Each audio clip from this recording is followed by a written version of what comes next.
Hello everyone. I'm Erick, the workplace safety guy. I once watched a machine rip the fingers off a man's hand in less than 4 seconds. 4 seconds. The time it takes you to blink your eyes about 3 times. And the worst part? It wasn't bad luck. It wasn't a rookie's carelessness. It wasn't a mechanical failure. It happened because someone, an experienced professional, with more than a decade in the field, decided he could skip one step. Just one step. And that decision cost him 2 fingers on his right hand. Permanently. Today I'm going to tell you what that man did. I'm going to show you why this still happens every single day in industrial facilities all over the world. And I'm going to explain from the ground up the system that American safety regulations created specifically to prevent this kind of tragedy. A system called LOTO. And before you think, oh, that's not my problem, listen to what I have to say. I remember exactly where I was when I truly understood what hazardous energy means. It wasn't in a training room. It wasn't in a safety video. It was in a maintenance corridor, on a completely ordinary day, when I heard a sound that should never have happened. The sound of a machine starting up, while it was being repaired. For a fraction of a second, my brain froze, because my instinct screamed before I even processed what was happening. And in that moment, I understood something that no training had ever truly taught me. Asterisk energy doesn't warn you. It just acts. Asterisk. It doesn't respect hierarchy. It doesn't respect experience. It doesn't respect urgency. It doesn't care that you've been doing this for 15 years and know what you're doing. It just acts. And when it acts on the human body, the result is always the same: amputation, crushing, burns, electrocution, or death. But before I tell you what happened in that corridor, I need to explain why this is still one of the biggest safety problems in American industry, and why most workers don't know half of what they should about this topic. Let me ask you a direct question. When you turn off a machine, is it safe? Most people answer yes. It's instinctive. You turn off a light and the light goes out. You turn off the stove and the flame disappears. So why would an industrial machine be any different? Because industrial machines don't work that way. When you shut down an industrial machine, you're only stopping the visible operation. But the energy, and here's the problem, the energy can remain stored inside the system, hidden silent, waiting for its moment. And it can be hiding in places you'd never expect. It can be hiding in hydraulic pressure. Think about this. A hydraulic cylinder in a press can be holding hundreds of pounds of force through fluid pressure. You shut down the machine, the pressure is still there. If you put your hand inside and that pressure releases unexpectedly, there is no happy ending. It can be hiding in pneumatic systems. Compressed air lines retain pressure even after the main valve is closed. That pressure can trigger actuators, close valves, fire pistons with enough force to shatter bone. It can be hiding in mechanical energy stored in springs. Some machines operate with spring-loaded systems under tension. The spring is loaded. You're working there. Someone touches something. The spring fires. Done. It can be hiding in residual heat. Surfaces that operated at hundreds of degrees stay hot long after the process is stopped. A worker without proper gloves can suffer severe burns from something that seems turned off. It can be hiding in electrical energy stored in capacitors. This one is particularly treacherous. Capacitors retain electrical charge even after the circuit breaker is opened. An electrician who opens a panel thinking it's safe can receive a shock powerful enough to stop the heart. And it can even be hiding in gravity. An elevated component, a platform, a counterweight. All of that represents potential energy that can be released violently at the moment you least expect. 7 types of energy. 7 different ways to hurt you, or kill you, when they're not under control. And do you know what statistic left me speechless when I first learned this? OSHA, the American Workplace Safety Agency, estimates that failures in hazardous energy control cause, every year in the United States, more than 50,000 serious injuries and approximately 120 preventable deaths. 50,000 injuries. Every year. Just in the U.S. And the Bureau of Labor Statistics documents that failures in this type of procedure account for nearly 10% of all serious industrial accidents in the country. This isn't a statistical curiosity. It's a silent epidemic. Now let me tell you what happened in that corridor. It was an ordinary maintenance day on a production line. A technician, I'll call him Carlos, because every industry has a Carlos in this kind of story. Carlos was working on a conveyor belt. The belt had jammed with a product caught between the rollers. It seemed simple. It was just removing the product and freeing the system. Carlos shut down the belt using the emergency stop button. That big red button that seems to fix everything. He didn't lock out the energy source. He didn't apply any padlock. He didn't put up any identification tag. He just hit the button and reached his hand between the rollers. 30 meters away, in a control room, an operator from another shift, who had no idea Carlos was there, received a system stopped alert and remotely restarted the line. The time between the button click and the rollers moving was less than 2 seconds. Carlos lost 2 fingers. Permanently. And what disturbed me most, when I learned the details of this case, wasn't the severity of the accident. It was the banality of the cause. There was no physical lockout. There was no identification tag. There was no documented procedure for that machine. And there was no system to prevent a second operator from restarting it while someone was inside. One failure after another. And this isn't the exception. This is the rule in thousands of companies right now today. It was after situations like that one that I dove deep into a system that, as I began to truly understand it, left me with a mix of admiration and outrage. Admiration for how effective it is when properly applied. Outrage at how many people have never truly been taught about it. The system is called LOTO. Lockout/Tagout. And in the United States, it is codified in a specific OSHA Standard, 29 CFR 1910. 147***, known as the Control of Hazardous Energy. This standard didn't come out of nowhere. It was created because before it existed, workers were dying in absurd numbers from exactly this type of failure. The law that created OSHA was passed in 1970, at a time when the U.S. was recording more than 14,000 workplace fatality deaths per year and nearly 2.5 million disabling injuries annually. The LOTO standard was developed and refined throughout the 1980s, published in its current form in September 1989, and to this day, more than 35 years later, it remains one of the most cited standards in OSHA enforcement actions across the country. In fiscal year 2024, it ranked among the 5 most violated standards, with more than 2,400 citations recorded in a single year. More than 2,400 companies cited in a single year for failing to follow a procedure that saves lives. But what is LOTO in practice? LOTO literally means 2 things. Lockout, physical blocking. You apply a device, a padlock, a clamp, a valve lockout, directly onto the energy source, so that the machine is physically incapable of being energized while that device is in place. Impossible to turn on. Physically impossible. Tagout, identification. You attach a tag to that lockout device, with your name, the date, the time, and the reason for the lockout. That tag serves as a declaration. I am working here. Nobody touches this until I remove my padlock. But here's the detail that changes everything. The American standard is clear. Whenever possible, lockout must be preferred over tagout. Because a tag warns, but doesn't prevent. A physical padlock prevents. And more, the padlock must be yours. Individually yours. Nobody else has the key but you. That means no one can remove your lockout without your authorization. And if you're inside the machine, that is literally what keeps you alive. OSHA Standard 1910. 147 is very clear about which types of energy must be controlled. There are 7 categories, and each one has its own isolation and verification logic. 1. Electrical energy ***. The most obvious one. You open the circuit breaker, shut off the panel, apply the padlock to the breaker. But pay attention, there are capacitors that retain charge even after shutdown. The standard requires you to verify, with measuring equipment, that there is no residual voltage before touching any component. Think of an industrial capacitor as a hidden battery inside the system. It's not connected to the grid, but it's charged. And it can kill you just the same. 2. Mechanical energy ***. Any moving part of the machine that can move through inertia, springs, counterweights, or gravity. Think of a flywheel that keeps spinning after the motor is shut off. It can take minutes to stop, if you put your hand in there before it does. 3. Hydraulic energy ***. Fluid pressure in cylinders, accumulators, and lines.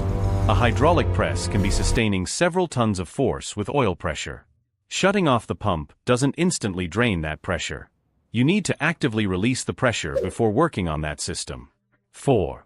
Pneumatic energy ***. Compressed air in lines, tanks, and actuators. Air is deceptive because it's invisible and silent. A compressed air line at 100 psi can propel a metal fragment like a bullet. Closing the main valve doesn't guarantee that secondary lines are empty. 5. Thermal energy ***. Residual heat on surfaces, steam in pipelines, molten materials. A shutdown steam line might still be at hundreds of degrees. A worker without proper equipment who touches a cold flange can suffer third-degree burns. 6. Chemical energy ***. Residual chemicals in pipelines, vessels, and reactors that can react, ignite, or release toxic vapors during maintenance. This requires purging and draining before work begins. 7. Gravitational energy ***. Elevated components, suspended loads, articulated platforms. Anything that is above you represents potential energy. If the mechanical support fails while you're underneath it, there is no LOTO that saves you after the fact. Prevention is before. 7 energies. Each one with its own isolation method. And the standard requires you to identify all of them before beginning any maintenance work. Now I'm going to show you how LOTO works in practice, not just on paper. This is described step by step in OSHA Standard 1910. 147D, and each step exists for a concrete reason. Step 1. Preparation. Before touching anything, you map.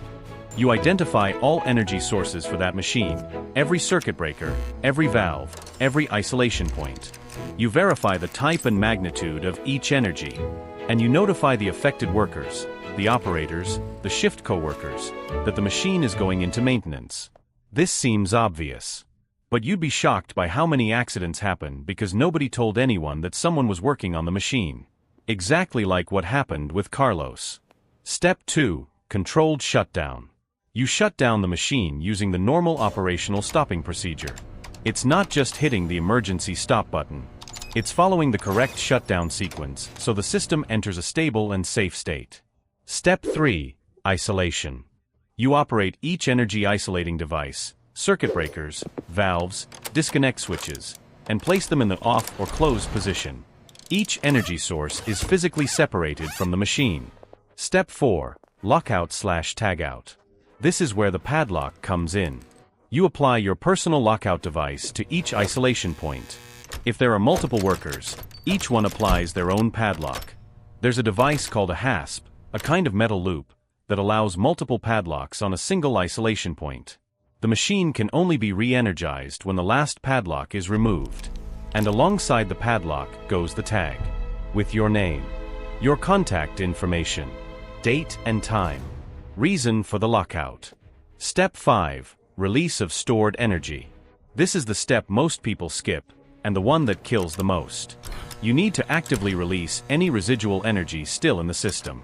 Discharge capacitors. Release hydraulic and pneumatic pressure.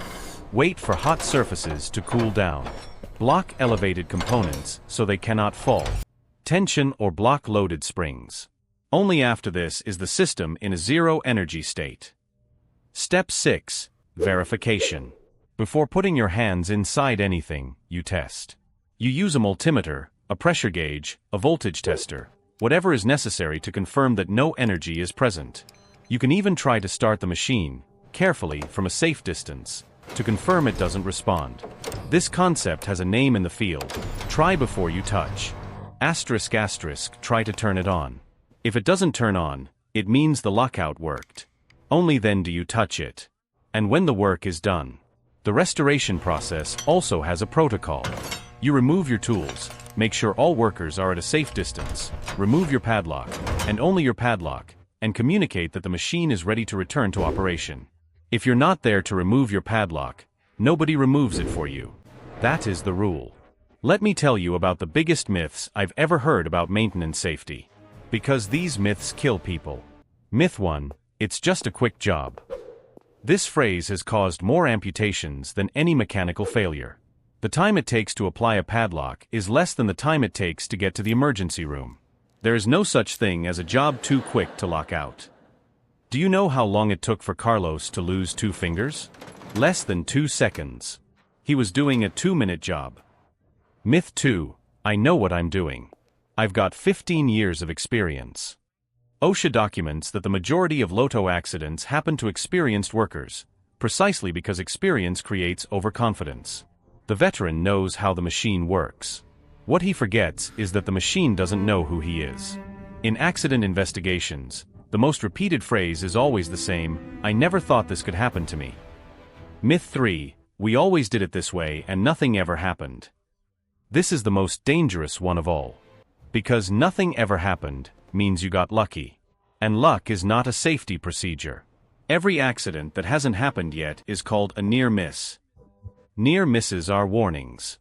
And those who ignore warnings eventually receive the real version. Myth 4. I put the tag up. It's identified. Otogvorns. But a tag doesn't physically stop anyone from turning the machine on. It has no physical force. It's paper. And paper doesn't hold the hand of someone who, in good faith or not, presses a button on the other side of the plant. The American standard is explicit. If the energy isolating device is capable of accepting a padlock, it must accept a padlock. The tag is complementary, never a substitute. Now let me show you why this is an industrial scale problem, and why the Americans take it with a seriousness that is genuinely striking. OSHA Standard 1910. 147 on hazardous energy control is considered one of the most important workplace safety regulations in the United States. And yet, it is consistently one of the most violated. In fiscal year 2024, OSHA recorded more than 2,400 citations related to LOTO, just for this one standard. In a single year. The fines? They can exceed $15,000 per violation. For violations classified as willful, meaning the employer knew about the standard and chose to ignore it, fines can be multiplied several times over. But the real cost isn't financial. The National Safety Council reported that in 2023 alone, 48 workers died directly from hazardous energy control failures. These aren't 48 abstract statistics. They are 48 people who left home in the morning and didn't come back. And the survivors? Those who experience a LOTO accident lose an average of 24 workdays, far above the average for any other type of industrial accident. Many never return to their previous roles. Some lose limbs. Some live with permanent disabilities that change every aspect of their lives. Approximately 3 million American workers perform maintenance and servicing on equipment involving hazardous energy. 3 million people who, every day, need to make the right decision about energy control. And OSHA estimates that if LOTO were correctly applied everywhere, it would be capable of preventing 85% of all injuries and deaths related to hazardous energy. 85%. Think about that. 8 out of 10 accidents of this type are preventable with a padlock and a procedure. I want to tell you about a man I'll call Robert. Robert had 17 years of experience in industrial maintenance. He was the kind of professional every supervisor wanted on their team. He knew every machine in the plant like the back of his hand. He was fast, efficient, reliable. And he had the respect of everyone around him. On a Thursday afternoon, Robert needed to make an adjustment on a large hydraulic press. It was a task he had performed dozens of times before. The shift was almost over. Production was behind schedule. He shut down the press. He did not release the residual hydraulic pressure in the cylinder. He did not apply the padlock. He was in a hurry. It was quick. It was routine. It was something he knew by heart. When he inserted the tool into the cylinder to make the adjustment, the residual hydraulic pressure released suddenly. The press cycled, moved abruptly, and crushed Robert's hand. He went through 3 surgeries. He lost partial motor function in his hand. And he never returned to the same position. In an interview after the accident, Robert said something that stayed with me. I knew the procedure. I taught the procedure to others. But that day, I thought I knew more than the procedure. That is the experienced worker's paradox. The more you know a machine, the less you respect it. And industrial machines demand permanent respect. No exceptions. No shortcuts. No days of rushing. The machine has no memory of the times you did it right. It only has the present moment. Let me show you how LOTO works in the real world, not just on paper. Lockout devices vary depending on the type of energy. For electrical energy, there are circuit breaker lockouts, small devices that fit onto an open breaker and allow a padlock to be applied. There are plug lockouts, connector lockouts, hasps for electrical panels. For pneumatic and hydraulic energy, there are lockable valves with padlock points, line plugs, and devices that physically block control levers. For mechanical energy, there are blocks, wedges, and mechanical restraints that prevent components from moving. Every authorized worker must have their own LOTO kit. Not shared. Not the company's. Pick it up in the tool room. It is individual, identified, and always available. The standard establishes that devices must be standardized, same color, shape, or size to identify them visually.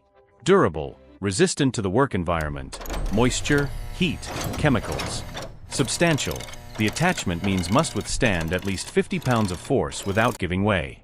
Identifiable, bearing the name of the responsible worker. And there is a golden rule in the standard. Only the person who applied the padlock can remove it. If they are unavailable to remove it, there is a specific protocol, with supervisory authorization, verification that the worker is outside the risk zone documentation, that can allow emergency removal. But nobody simply removes another person's padlock. Never. When there are multiple workers on the same machine, the procedure uses a device called a hasp or group lockbox, a structure that allows each worker to apply their own padlock, and the machine can only be re-energized when the last padlock is removed. Each person has exclusive control over their own safety. And when one shift ends and another begins. The standard has a specific rule. The outgoing shift worker does not remove their padlock until the incoming shift worker has applied theirs. Protection is continuous, without gaps. I know how it feels when you read a technical safety standard. It feels like bureaucracy. It feels like paperwork. It feels like that mandatory training everyone sits through with one eye on the clock. I used to think that way. And then I started to understand what's behind every item in that standard. Every documentation requirement, every machine-specific procedure, every mandatory annual inspection, all of it exists because someone died or was mutilated. Because an accident investigator looked at what happened and said, if this procedure had existed, this wouldn't have happened. The American Standard 1910. 147 wasn't written by bureaucrats sitting behind desks. It was written based on decades of real accident investigations, on expert reports, on survivor testimonies, on death certificates. Every paragraph in that standard has an accident behind it. When the standard requires you to release stored energy before starting work, it's because workers died from residual hydraulic pressure. When it requires you to test the machine before touching it, it's because workers were electrocuted by capacitors that were turned off. When it requires that only you remove your padlock, it's because workers were killed by other workers who re-energized machines without knowing someone was inside. Every rule is a fatality that generated a lesson. When you understand that, LOTO stops being bureaucracy. It becomes what it always was, a line of defense between you and a machine that has absolutely no capacity to care about your life. Let me tell you what is happening right now, at this very moment, in industrial facilities around the world. The most common LOTO violations that OSHA finds during inspections are 1. Missing machine-specific documented procedures. The standard requires a written procedure, specific to each piece of equipment. Most companies have a generic procedure, when they have anything at all. And a generic procedure doesn't protect you from the specific hazards of that specific machine. 2. Inadequate training. It's not enough to say, do the LOTO.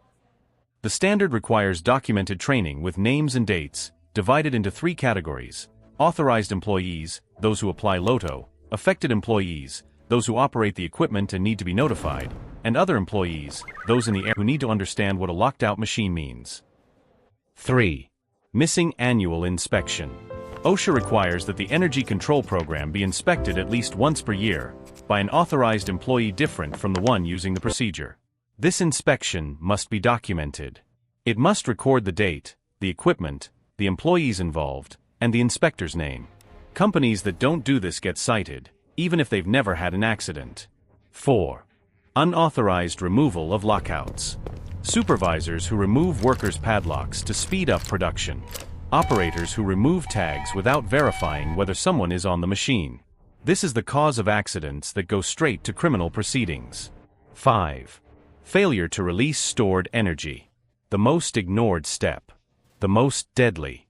The manufacturing, food processing, and automotive repair industries concentrate the majority of citations. But the standard applies to any sector where machines are maintained, from print shops to gas stations, from industrial laundries to hospitals. If you work in industrial maintenance, or if you supervise people who do, here's what I want you to do when this video ends. First, verify that your company has a written LOTO procedure specific to each machine you maintain. Not a generic procedure. A specific one, with every energy source identified, every isolation point listed, every lockout device specified. Second, verify that you have your personal LOTO kit. A padlock with your exclusive key. Lockout devices for the types of energy you encounter. Tags with your identification. If you don't have this, ask your company. It is their legal obligation to provide it. Third, the next time you perform maintenance, any maintenance, execute all 6 LOTO steps. Preparation, shutdown, isolation, lockout with tagging, stored energy release, verification. All 6. Without skipping any. Even if it's quick. Especially if it's quick.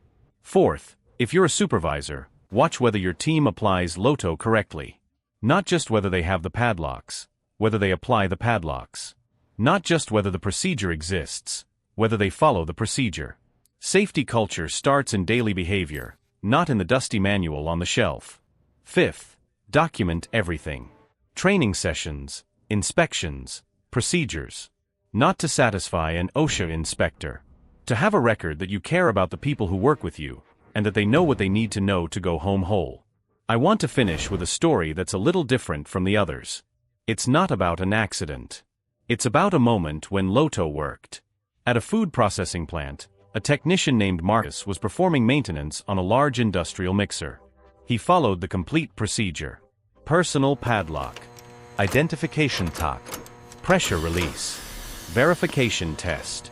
15 minutes after Marcus was inside the mixer making adjustments, a supervisor received a call from production.